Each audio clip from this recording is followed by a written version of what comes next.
الحمد لله وكفى وسلام على عباده الذين اصطفى أما بعد فأعوذ بالله من الشيطان الرجيم بسم الله الرحمن الرحيم النبي أولى بالمؤمنين أنفسهم وأزواجه أمهاتهم وقال في مقام آخر إن الله وملائكته يصلون على النبي يا أيها الذين آمنوا صلوا عليه وسلموا تسليما اللهم صل على سيدنا ومولانا محمد وعلى آل محمد كما صليت على إبراهيم وعلى آل إبراهيم إنك حميد مجيد اللهم بارك على محمد وعلى آل محمد كما باركت على إبراهيم وعلى آل إبراهيم إنك حميد مجيد اللهم رب اشرح لي صدري ويسر لي أمري واحلل عقدة من لساني يفقهوا قولي سبحانك لا علم لنا إلا ما علمتنا إنك أنت العليم الحكيم۔ میرے انتہائی قابل صد اکرام و تکریم بزرگوں اور عزیز نوجوان ساتھیوں، اللہ رب العزت کا احسان عظیم ہے کہ اللہ رب العزت نے رمضان المبارک میں، پھر جمعۃ المبارک میں، پھر مسجد مبارک کے اندر آنے کی توفیق عطا فرمائی ہے۔ دعا ہے اللہ رب العزت سے اسے اپنی بارگاہ میں قبول فرما لے اور زندگی کی آخری ساعتوں تک مسجد کا آنا جانا نصیب فرما لے۔ میں نے آپ حضرات کے سامنے ایک آیت کریمہ تلاوت کی ہے۔ آج 17 رمضان المبارک ہے۔ آج کے دن حمیرہ کائنات، عفیفہ کائنات، صدیقہ کائنات سیدنا صدیق اکبر رضی اللہ تعالیٰ عنہ کی صاحبزادی ام المومنین امی عائشہ صدیقہ رضی اللہ تعالی عنہا کا یوم وصال ہے۔ دوسرے نمبر پر آج ہی کے دن کفر و اسلام کا وہ معرکہ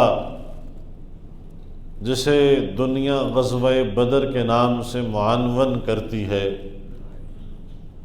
آج وہ اسلام کا معرکہ کہ جس معرکے کے لیے رسول اللہ صلی اللہ علیہ وسلم فرما رہے ہیں، اے میرے مالک، آج جو میں اپنی جمع پونجی لے کر آیا ہوں، 10 سالہ مکی زندگی میں پتھر کھائے ہیں، لوگوں کی باتیں سنی ہیں، لوگوں کی گالیاں سنی ہیں، لوگوں کی مصیبتیں سہی ہیں، لوگوں کی طرف سے دکھ سہے ہیں، لوگوں نے مجھے مارا ہے، مجھے بے عزت کیا ہے، یا اللہ یہ جماعت آپ کی خدمت میں لے کر آیا ہوں، اگر آج یہ جماعت شکست فاش کھا جاتی ہے تو کل قیامت کی صبح تک آپ کا نام لینے والا کوئی نہ ہوگا۔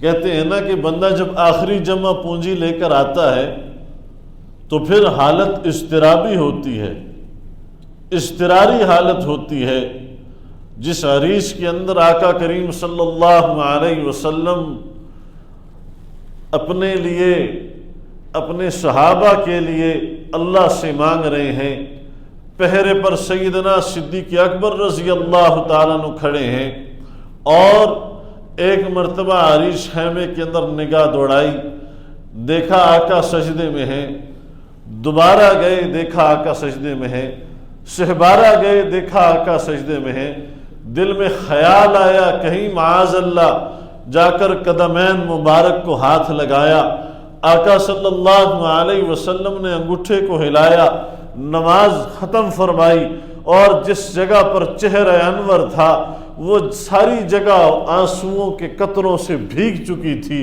دھاڑی بھیگی ہوئی تھی، پیغمبر علیہ السلام کو سینے سے لگا کر اور کہہ رہے ہیں میرے آقا و مولا، میرے حبیب، اللہ آپ کی اس محنت، کوشش اور کاوش کو ضائع نہیں فرمائیں گے، اللہ آپ کو تنہا نہیں چھوڑیں گے، اللہ آپ کو تنہا نہیں چھوڑیں گے، اللہ آپ کی مدد اور نصرت فرمائیں گے۔ اور چشم فلک نے وہ نظارہ دیکھا، اللہ اکبر۔ صحابہ فرماتے ہیں کچھ بھی نہیں تھا، نہ سامان تھا، نہ نیزے تھے، نہ تلواریں تھیں، نہ گھوڑے تھے، نہ تیر تھے، نہ ترکش تھے، کچھ بھی نہیں تھا، لیکن ہاتھ قتل کرنے کے لیے اٹھاتے تھے، مشرک کی گردن سر سے کٹ کر پہلے گر جایا کرتی تھی۔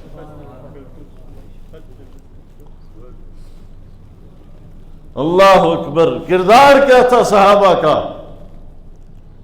دو چھوٹے چھوٹے معوذ اور معاذ ہیں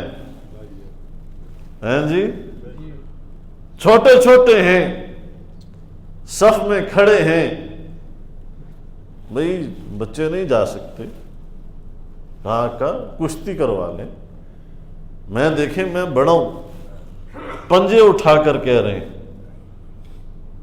یوں کاندھے اٹھا کر، میں بڑا ہوں جی، میں جاؤں گا، آپ لے کر جائیے، اماں نے کہا ہے جانا ہے۔ چلے گئے، اور چھوٹا پریشان ہوا، ہاں جی، بڑے کی تو معاملہ بن گیا، چھوٹا کیسے رہ سکتا تھا؟ کہنے لگا جی میں بڑا طاقتور ہوں، یہ جو بڑا ہے نا یہ کمزور ہے، میں کمزور نہیں ہوں، میں اس سے طاقتور ہوں۔ کیسے پتہ چلے گا؟ کشتی کروا لیں جی، جی مقابلہ ہو جائے۔ اور پھر مقابلے کے دوران بڑے کے کان میں کہا جا رہا ہے بھائی تو قبول ہو گیا ہے، خیال کرنا اللہ مجھے بھی قبول کر لے، خیال کرنا اللہ مجھے بھی قبول کر لے۔ یہ وہ جذبہ تھا صحابہ کا۔ میں اکثر یہ کہتا ہوں کہ یہ فیضان نظر تھا یا کہ مکتب کی کرامت تھی؟ سکھائے کس نے اسماعیل کو آداب فرزندی؟ یہ ماں کی گود کا اثر ہوتا ہے، یہ اس تربیت کا اثر ہوتا ہے کہ وہ تربیت میں جانے جہاد کے اندر قدم پیچھے ہٹنے کی دل میں بات آتی نہیں۔ کہا کٹ تو سکتے ہیں لیکن پیچھے نہیں ہٹ سکتے۔ میدان بدر ہے، حضرت عبد الرحمن بن عوف رضی اللہ تعالیٰ عنہ کھڑے ہیں، اور ہر شاہ سوار پیدا اپنے دائیں بائیں اپنے کندھوں کو دیکھتا ہے، یار میرے کندھے مضبوط ہیں کہ نہیں؟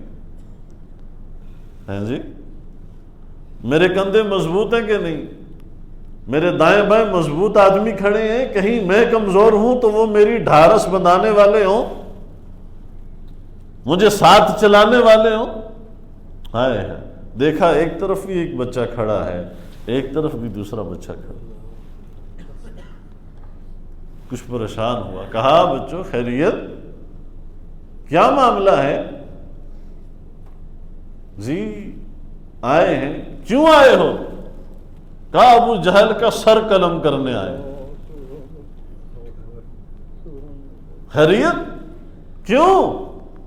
کہا سنا ہے گالیاں دیتا ہے محبوب باری کو، من سب نبیا ہیں جی فقط۔ معوذ اور معاذ سے پوچھے نا، کسی بڑے مفتی سے پوچھنے کی ضرورت ہے؟ غزوہ بدر کے بچوں سے پوچھئے جو یہ کہہ رہے ہیں آقا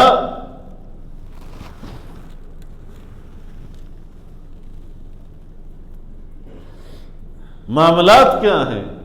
یہی ہیں کہ کس کو گالیاں دیتا ہے معاذ اللہ؟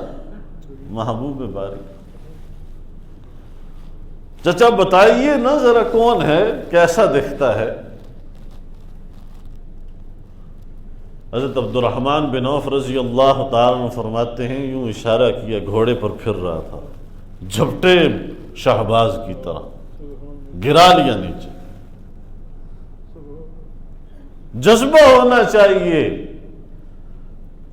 دین پر مر مٹنے کا، دین پر مر مٹنے کا جذبہ آ جائے تو ہوائیں سامنے نہیں آیا کرتی، پہاڑ سامنے نہیں آیا کرتے، دریا سامنے نہیں آیا کرتے، جنگل سامنے نہیں آیا کرتے، پھر کوئی چیز سامنے نہیں آتی، پھر کہا جاتا ہے جنگل کے درندوں کو نحن اصحاب رسول اللہ صلی اللہ علیہ وسلم، ہم رسول اللہ صلی اللہ علیہ وسلم کے صحابہ ہیں، ہم نے یہاں ٹھہرنا ہے، چھاؤنی بنانی ہے، تو جنگل کی شیرنیاں بھی اپنے بچوں کو داندوں میں بٹھا کر اٹھا کر نکل جاتی ہیں۔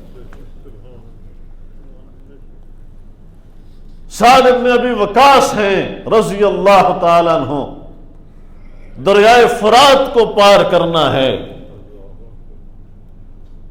جی پل کا کوئی کسی پل کی ضرورت نہیں، کسی پل کی ضرورت نہیں، جس کام کے لیے جا رہے ہیں اللہ خود راستے کھول دے گا۔ بسم اللہ پڑھی اور گھوڑا دریا میں ڈال دیا، پیچھے پورا لشکر دریا کے اندر ہے، ہاں جی، اور کتابوں کے اندر لکھا ہے جس جگہ گھوڑے تھک جاتے تھے وہاں پر خشکی کا ٹیلا نمودار ہو جاتا تھا۔ یوں اللہ کی مدد آتی، اور پورا لشکر جب پار ہو گیا تو پھر امیر سالار، امام Mujahideen, commander in chief, chief of army staff پوچھتے ہیں بھئی کسی کی کوئی چیز تو نہیں ضائع ہوئی، کہیں کسی کا کوئی سامان تو نہیں ضائع ہوا، کوئی بے تو نہیں گیا؟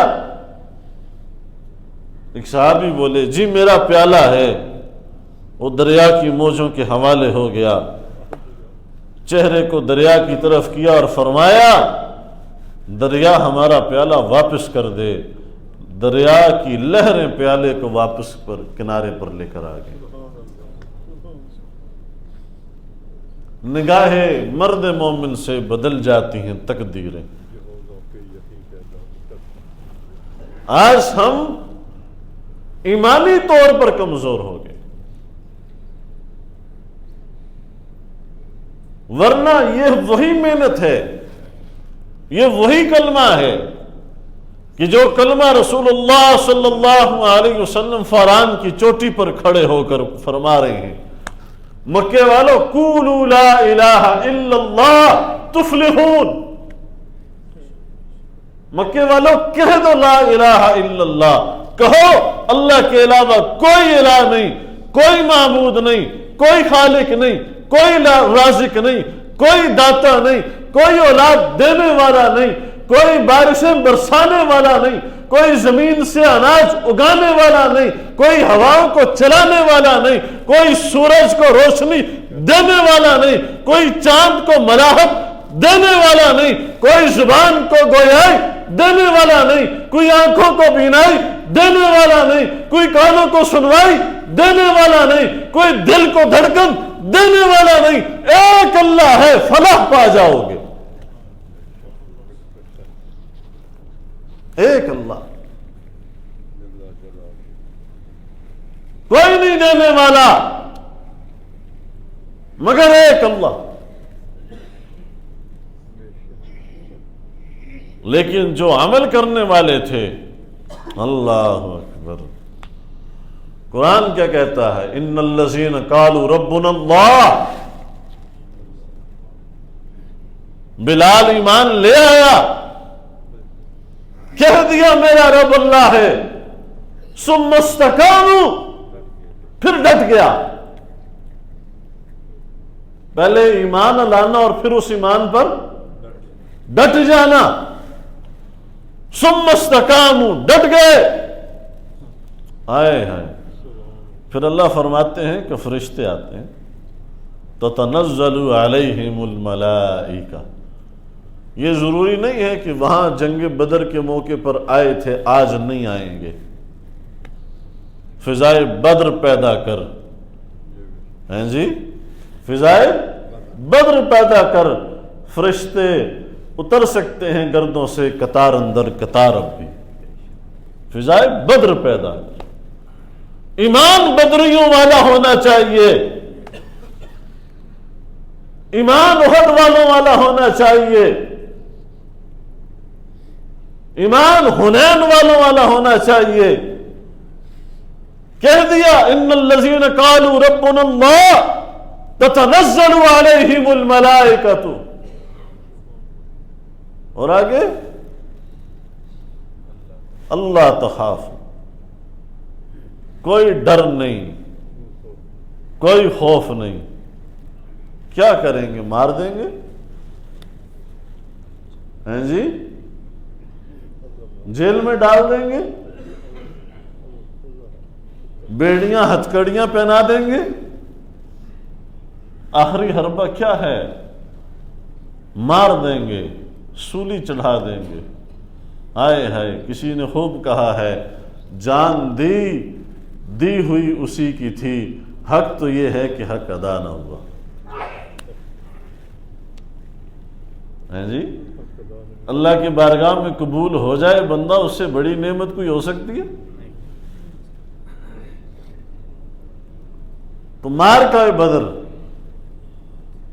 اسلام و کفر کا وہ پہلا معرکہ جہاں مومن اور منافق کی پہچان ہوتی ہے، احد کا معرکہ جہاں پر مومن اور منافق کی پہچان ہوتی ہے۔ یہ جہاد ہے نا، وہ تبوک کا موقع آیا نا تو منافقین آ گئے، کہا جی دل تو بہت کرتا ہے چلے جائیں، لیکن رومیوں کی عورتیں ذرا سفید رنگ کی ہوتی ہیں، سفید چمڑی ہے ان کی، تو کہیں ہم اسی کے اندر مشغول نہ ہو جائیں۔ ہیں جی؟ اور اب کیا ہے، دل تو کرتا ہے کہ شہید ہو جائیں، پر صرف مار چھوڑنا ہے۔ ہم یہ چاہتے ہیں کہ دین پورے کا پورا آ جائے، لیکن ہمیں محنت نہ کرنی پڑے، ایسا ہو سکتا نہیں ہے۔ ہم یہ چاہتے ہیں کہ جیسے امریکہ کا ویزا ہمارے پاسپورٹ پر لگا ہوا ہمارے ہاتھوں میں آ جاتا ہے نا، تو ہم اسے کامیابی کی ضمانت سمجھتے ہیں۔ یورپ کا وہ پورے یورپ کا شینگن ویزا ہوتا ہے کہ کون سا ہوتا ہے، وہ ہمارے ہاتھ میں آ جائے تو ہم سمجھتے ہیں کہ کامیابی ہو گئی ہے۔ جرمنی کا، اٹلی کا، جاپان کا، تو وہ اس کے پیچھے محنت ہوتی ہے نا۔ آپ نے پاسپورٹ دیے ہے، آپ نے لاکھوں روپے دیے ہیں، آپ نے انٹرویو دیے ہیں، آپ نے بہت سی ان کی پالیسیوں پر چلنے کی قسمیں کھائی ہیں، کہا جی آپ کے فلاں فلاں رول ہیں، میں نہیں توڑوں گا، ویزا دے دو۔ ایسا ہوتا ہے کہ نہیں ہوتا؟ بارہا ایمبیسی کے اندر بلا کر وہ انٹرویو کرتے ہیں کہ آپ لبرلی ذہن کے ہیں، آپ کہیں بہت زیادہ انتہا پسند تو نہیں ہیں؟ بار بار انٹرویو ہوتا ہے۔ ہمارے کسی عزیز نے جانا تھا تو اس نے پتہ نہیں کتنے لاکھ ڈالر جمع کروائے اور اتنی اپنی زمین ظاہر کی، کوئی معاملات اور ظاہر کیے، پھر جا کر اس کو ویزا ملا۔ تو ان کی تمام شرائط پر عمل کرتے ہیں تو ویزا مل رہا ہے نا۔ دنیا کے معاملات ہیں۔ آج جنت سے کی ٹکٹ تبھی ملے گی جب اللہ اور اس کے رسول کی رضا جوئی حاصل ہوگی۔